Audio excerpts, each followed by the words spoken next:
Hi aspirants, నేను మీ Rajalakshmi, faculty of methodology especially biological science and try methods. So ఈ ఛానల్ని ఫస్ట్ టైం ఎవరైనా చూస్తూ ఉంటే సబ్స్క్రైబ్ చేసుకోండి.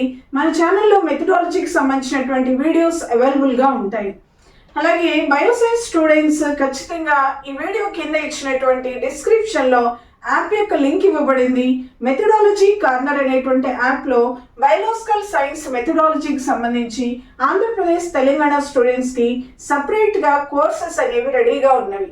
సో మెథడాలజీలో మంచి మార్క్స్ రావాలన్నా, మెథడాలజీ కాన్సెప్ట్స్ డీప్గా డెప్త్గా నేర్చుకోవాలన్నా ఖచ్చితంగా మన యాప్లో ఉన్నటువంటి వీడియోస్ 100% యూజ్ అవుతాయి. సో గమనించండి, మెథడాలజీ అనేది లాజిక్ ఉన్న సబ్జెక్టు. మెథడాలజీ అనేది మనకు డిఎస్సిలో జాబ్ తెచ్చిపెట్టేటువంటి సబ్జెక్టు. సో డిఎస్సిలో జాబ్ పొందాలంటే ఖచ్చితంగా మెథడాలజీ మీద పట్టు సాధించాలి. సో మెథడాలజీ మీద పట్టు సాధించడానికి 100% ఉపయోగపడేటువంటి వీడియోస్ మన యాప్లో అవైలబుల్గా ఉన్నాయి. ఒకసారి మీ రిక్వైర్మెంట్ని బట్టి చెక్ చేయండి. సో ఈ రోజు అన్వేషణ పద్ధతి అనేటువంటి ఒక చిన్న బోధనా పద్ధతి గురించి మనం డిస్కస్ చేద్దాం. సో బోధనా పద్ధతులు అనేటువంటి యూనిట్లో ఈ అన్వేషణ పద్ధతి అనేది ఒక ముఖ్యమైన విద్యార్థి కేంద్రీకృత పద్ధతి. సో విద్యార్థి కేంద్రీకృత పద్ధతులు ఇది మొదటి పద్ధతి, ప్రధానమైన పద్ధతి. దీని నుంచి మనం ఖచ్చితంగా క్వశ్చన్ ఎక్స్పెక్ట్ చేయొచ్చు. ఆంధ్రప్రదేశ్ అలాగే తెలంగాణ రెండు సిలబస్లు కామన్గా ఉన్నటువంటి బోధనా పద్ధతి. సో అన్వేషణ పద్ధతి అనేది ఒక విద్యార్థి కేంద్రీకృత పద్ధతి అని చెప్తాం.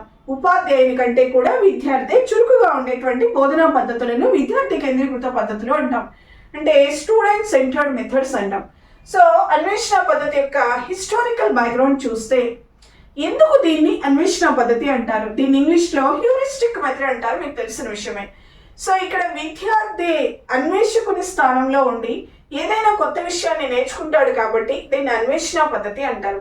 సాధారణంగా అన్వేషణ అనే పదానికి అర్థం ఏంటి? వెతకటము, ఇంకా పరిశోధన చేసి చాలా ఎక్కువగా వెతికి కొత్త విషయాన్ని తెలుసుకోవడం, దాన్ని అన్వేషణ అంటాం. సో విద్యార్థి అన్వేషకుని స్థానంలో ఉండి, అంటే విద్యార్థి పరిశోధకుని స్థానంలో ఉండి కొత్త విషయాన్ని తెలుసుకుంటాడు లేదా నేర్చుకుంటాడు కాబట్టి దీన్ని అన్వేషణ పద్ధతి అంటారు. సో గమనిస్తే విద్యార్థికి పరిశోధకుని స్థానం ఇచ్చేటువంటి పద్ధతి. ఇందులో విద్యార్థి యొక్క స్థానం ఏంటి అంటే పరిశోధకుడు లేదా విద్యార్థిని అన్వేషకుడు అని కూడా అంటారు.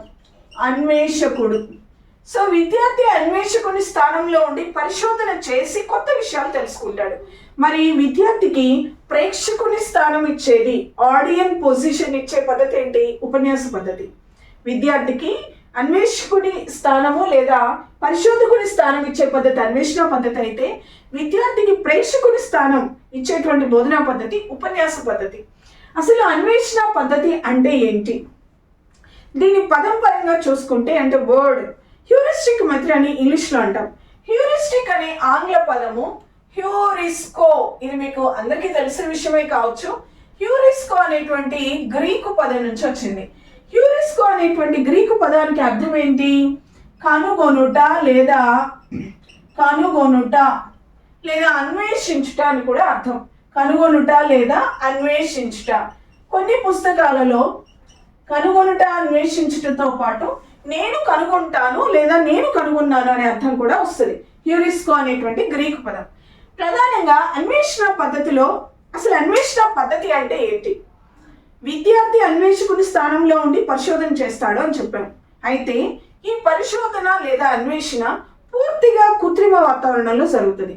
అన్వేషణ లేదా దీని యొక్క ప్రధాన లక్షణం, అన్వేషణ లేదా పరిశోధన అనేది పూర్తిగా నియంత్రించబడిన పరిస్థితులలో కృత్రిమ వాతావరణంలో జరుగుతుంది.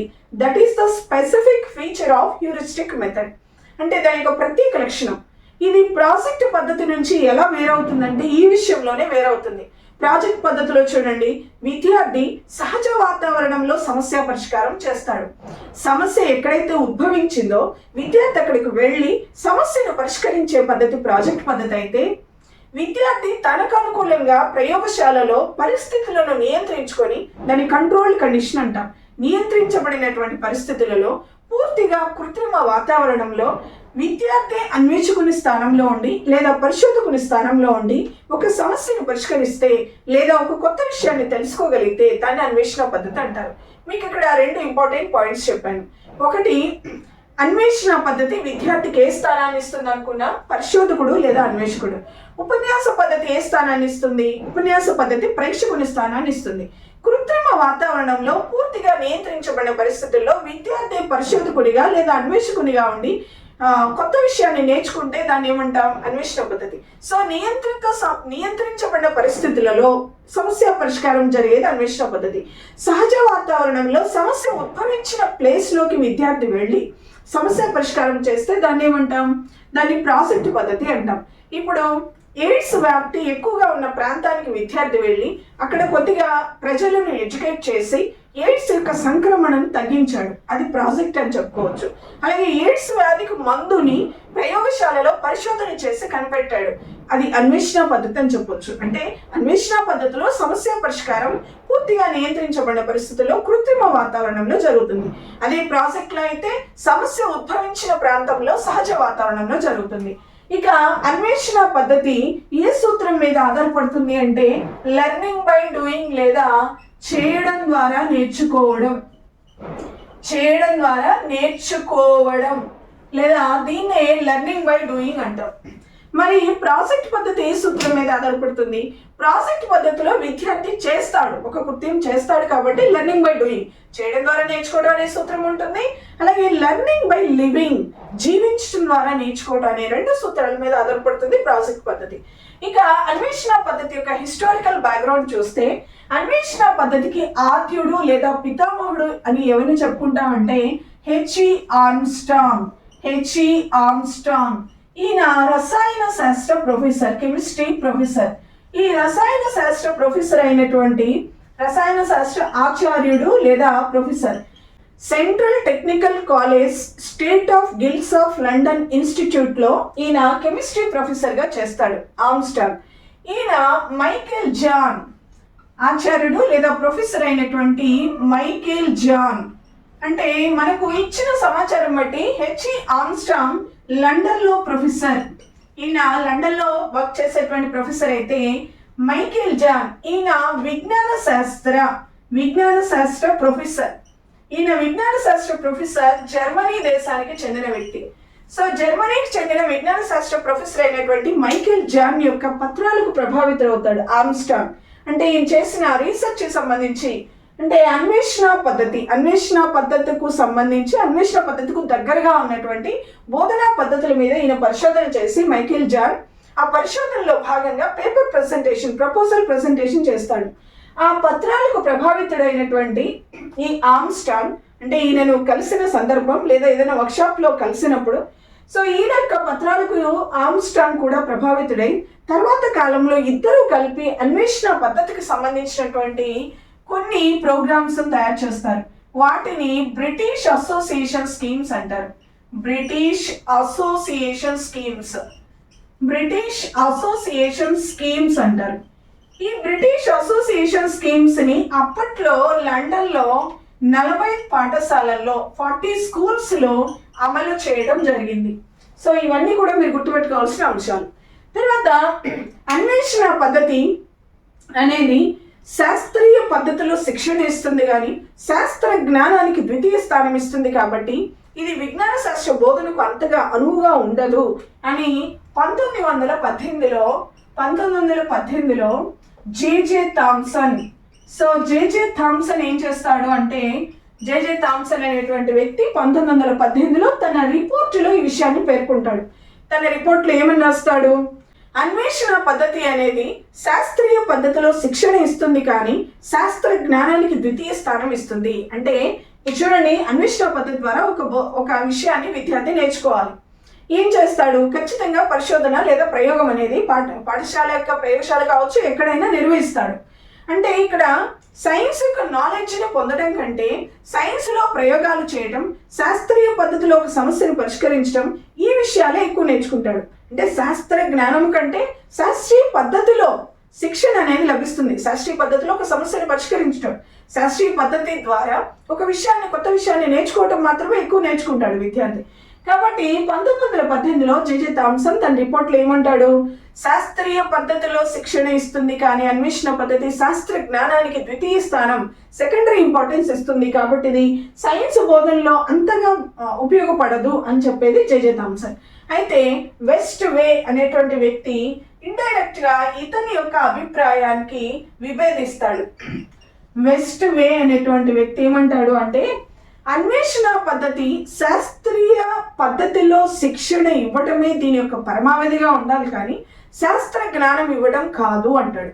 అంటే ఒక రకంగా చెప్తే అన్వేషణ పద్ధతి అంటేనే విద్యార్థులకు శాస్త్రీయ పద్ధతిలో శిక్షణ ఇవ్వాలి, అంతేగాని శాస్త్ర జ్ఞానాన్ని ఇవ్వడం దీని యొక్క ముఖ్య ఉద్దేశం కాదు. శాస్త్ర జ్ఞానం ఉపన్యాస పద్ధతి ద్వారా కూడా చెప్పొచ్చు. అన్వేషణ పద్ధతి యొక్క స్పెషాలిటీ ఏంటి, శాస్త్రీయ పద్ధతిలో ప్రయోగాలు చేయడం నేర్పిస్తుంది విద్యార్థులకు. సో దీని యొక్క ముఖ్య ఉద్దేశము శాస్త్రీయ పద్ధతిలో శిక్షణ ఇవ్వడమే కానీ శాస్త్ర జ్ఞానం దీని పరమావధి కాదు అని జెజె థామ్సన్ యొక్క ఒపీనియన్ కు కొద్దిగా విభేదిస్తాడు ఇండైరెక్ట్ గా వెస్ట్ వే. అర్థమైందా? సో జెజె థామ్సన్ యొక్క కామెంట్, వెస్ట్ వే, అలాగే బ్రిటిష్ అసోసియేషన్ స్కీమ్స్, ఇవన్నీ గుర్తుపెట్టుకోవాలి. అలాగే ఈ పద్ధతి చాలా వరకు దేనికి ఉపయోగపడుతుంది అంటే భౌతిక శాస్త్ర బోధనకు బాగా ఉపయోగపడేటువంటి బోధనా పద్ధతి అన్వేషణ పద్ధతి. ఈ అన్వేషణ పద్ధతిలో విద్యార్థి స్వయంగా అన్వేషకునిగా ఉండి ప్రయోగాన్ని నిర్వహించి కొత్త విషయం కనుక్కుంటాడు లేదా నేర్చుకుంటాడు. కాబట్టి ఉపాధ్యాయుడు ఏం చేస్తాడు అంటే సూచనా పత్రాలను ఇస్తాడు. సూచనా పత్రాలు అంటే లైక్ ప్రయోగ దీపికలు లాంటివి. ప్రయోగ నిర్వహణ ఎలా చేయాలి, అతని యొక్క అన్వేషణకు అవసరమయ్యే మార్గదర్శకాలను కలిగి ఉండేటువంటి సూచనా పత్రాన్ని ఉపాధ్యాయుడు ఇస్తాడు. సో ఉపాధ్యాయుడు మార్గదర్శకుడిగా ఉంటాడు, విద్యార్థికి అవసరమైనప్పుడు సలహాలు సూచనలు ఇస్తాడు. ఇక ఇందులో ముఖ్యంగా మీరు గుర్తుపెట్టుకోవాల్సినవి సోపానాలు, steps of the heuristic method అంటాం. సోపానాల్లో మొట్టమొదటిది నిర్వచించటం, అంటే సమస్యను నిర్వచిస్తారు. అలాగే ప్రయోగ నిర్వహణ, అన్వేషణ పద్ధతి కాబట్టి ఉపాధ్యాయుడి యొక్క సహాయ సహకారాలతో విద్యార్థి ప్రయోగాన్ని నిర్వహిస్తాడు.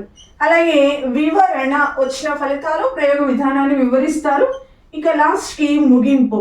సో నిర్వచించుట, ప్రయోగాల నిర్వహణ, వివరణ, ముగింపు, ఈ 4 సోపానాలు మోస్ట్ ఇంపార్టెంట్. మనము అన్వేషణ పద్ధతిలో సోపానాలు అంటే 4 గుర్తుపెట్టుకోవాలి. సో అన్వేషణ పద్ధతిలో ఈ 4 సోపానాలు మీరు గుర్తుపెట్టుకోవాలి. ఇక దీంతో పాటు దీనిలో ఉన్నటువంటి ఉపయోగాలు, మెరిట్స్, డిమెరిట్స్ కూడా మనం చదువుకోవాల్సిన అవసరం ఉంటుంది. సో అన్వేషణ పద్ధతిలో గుర్తుపెట్టుకోవాల్సిన అంశాలు ఒకసారి చెప్తున్నాను చూడండి. విద్యార్థికి అన్వేషకుని స్థానం లేదా పరిశోధకుని స్థానం ఇచ్చేటువంటి బోధనా పద్ధతి అన్వేషణ పద్ధతి. అలాగే విద్యార్థి సొంతగా తానే అన్వేషకుని స్థానంలో ఉంటాడు కాబట్టి అన్వేషణ పద్ధతిలో సమస్య పరిష్కారము పూర్తిగా నియంత్రించబడిన వాతావరణంలో జరుగుతుంది. ఇక అన్వేషణ పద్ధతి ఏ సూత్రం మీద ఆధారపడుతుంది అంటే చేయడం ద్వారా నేర్చుకోవడం. అన్వేషణ పద్ధతిని ఆంగ్లంలో ఏమంటారు అంటే హ్యూరిస్టిక్ మెథడ్. హ్యూరిస్టిక్ మెథడ్ ఏ భాషా పదం నుంచి వచ్చిందంటే గ్రీక్. హ్యూరిస్కో అనేటువంటి పదానికి అర్థం ఏంటి అంటే కనుగొనుట లేదా అన్వేషించుట, లేదా నేను కనుగొంటాను. అన్వేషణ పద్ధతికి ఆద్యుడు లేదా పితామహుడు ఎవరు అంటే హెచ్.ఈ. ఆర్మ్స్ట్రాంగ్. ఇతడు ఎక్కడ ప్రొఫెసర్ అంటే రసాయన శాస్త్ర ప్రొఫెసర్, లండన్లో. అలాగే ఎవరి పత్రాల వల్ల ప్రభావితుడయ్యాడు అంటే మైకేల్ జాన్ ఎక్కడ ప్రొఫెసర్ అంటే ఈయన విజ్ఞాన శాస్త్ర ప్రొఫెసర్, జర్మనీలో. వీళ్ళిద్దరూ కలిపి అన్వేషణ పద్ధతికి సంబంధించి కొన్ని తయారు చేశారు పాఠశాలలో అమలు చేయడానికి వీలుగా. వాటికి ఉన్న పేరు ఏంటి అంటే the previous British association schemes అంటారు. అవి ఎన్ని పాఠశాలల్లో వీటిని అమలు చేశారు అంటే 40 పాఠశాలలో. ఇక అన్వేషణ పద్ధతి శాస్త్ర జ్ఞానానికి ద్వితీయ స్థానం ఇస్తుంది, శాస్త్రీయ పద్ధతిలో శిక్షణ మాత్రమే ఇస్తుంది. కాబట్టి ఇది విజ్ఞాన శాస్త్ర బోధనా పద్ధతిగా అంతగా ఉపయోగపడదు అని అభిప్రాయపడిన వారు ఎవరు? 1918లో తన రిపోర్ట్లో జెజె థామ్సన్. ఇతనికి విభేదిస్తూ అన్వేషణ పద్ధతి యొక్క ముఖ్యమైన పరమావధి శాస్త్ర జ్ఞానాన్ని ఇవ్వడం కాదు, శాస్త్రీయ పద్ధతిలో శిక్షణ ఇవ్వడమే అని చెప్పింది ఎవరు? వెస్ట్ వే. ఇక అన్వేషణ పద్ధతి యొక్క సోపానాలు గమనిస్తే నిర్వచించడం, ప్రయోగ నిర్వహణ, వివరణ, ముగింపు. అన్వేషణ పద్ధతిలో ఉపాధ్యాయుడు ఒక సమూహాన్ని కానీ లేదా విద్యార్థులు 2 లేదా 3 ఒక సమూహం తీసుకొని ఏదైనా ఒక సమస్యను అంటే ఇక్కడ బోధించవలసిన అంశాన్ని సమస్య రూపంలో మార్చవచ్చు, లేకపోతే మనకు పాఠ్యాంశ సిలబస్లో ఇచ్చినటువంటి అంశాలను సమస్యలుగా విద్యార్థులకు ఇవ్వడం జరుగుతుంది. వాటితో పాటు సూచనా పత్రాలు ఇస్తారు. ఉపాధ్యాయుని యొక్క పర్యవేక్షణలో విద్యార్థి ఒక ప్రయోగ నిర్వహణ చేసి పరికల్పన రూపొందించుకుంటాడు. పరికల్పన లేదా ప్రకల్పన అంటే సమస్యకు ఊహించబడి ఊహించబడిన పరిష్కారం. Guessed solution of the problem is called as hypothesis. పరికల్పన లేదా ప్రాకల్పన రూపొందించుకొని ప్రయోగాన్ని మొత్తము నిర్వహించి పరిశోధన చేసి ఆ సమస్యకు పరిష్కారాన్ని శాస్త్రీయ పద్ధతిలో విద్యార్థి సొంతగా కనుక్కుంటాడు. సో ఇక్కడ మనకు సోపానాలు 4 ఉన్నాయి. నిర్వచించుట, ప్రయోగ నిర్వహణ, వివరణ, ముగింపు. ఈ 4 గుర్తుపెట్టుకోవాలి. అంటే నిర్వచించడం అంటే సమస్యను ఇక్కడ నిర్వచించడం జరుగుతుంది. సమస్యకు నిర్వచనం అయిపోయిన తర్వాత దాన్ని పరిష్కరించడానికి అవసరమైన ప్రయోగ నిర్వహణ, వచ్చిన ఫలితాలు, అలాగే ప్రయోగ నిర్వహణ విధానాన్ని వివరించవచ్చు. ఇక ముగింపు. సో ఇది అన్వేషణ పద్ధతిలో కనీసం మీరు గుర్తుపెట్టుకోవాల్సింది. ఇందులో మళ్ళీ మెరిట్స్ ఉంటాయి, అంటే ఉపయోగాలు, దాని యొక్క లోపాలు. ఇది ఇలాంటివి చాలా బోధనా పద్ధతులు ఉన్నాయి. సో బయోలాజికల్ సైన్స్ స్టూడెంట్స్ అందరూ కూడా మెథడాలజీని విశ్లేషణాత్మకంగా చదవండి. మన యాప్లో అన్ని యూనిట్స్కి సంబంధించిన పూర్తి వీడియోస్ చాలా బ్రీఫ్గా, చాలా అర్థవంతంగా, క్లియర్గా, మీకు చాలా ఈజీగా అర్థమయ్యేటట్టు తయారు చేయబడ్డాయి. సో మెథడాలజీ కార్నర్ అనేటువంటి యాప్ని మనకు ప్లే స్టోర్ నుంచి డౌన్లోడ్ చేయండి, లేకపోతే వీడియో కింద ఇచ్చిన డిస్క్రిప్షన్లో లింక్ ఇవ్వబడింది. లింక్ ద్వారా కూడా మీరు చేయవచ్చు. So I wish you all the very best.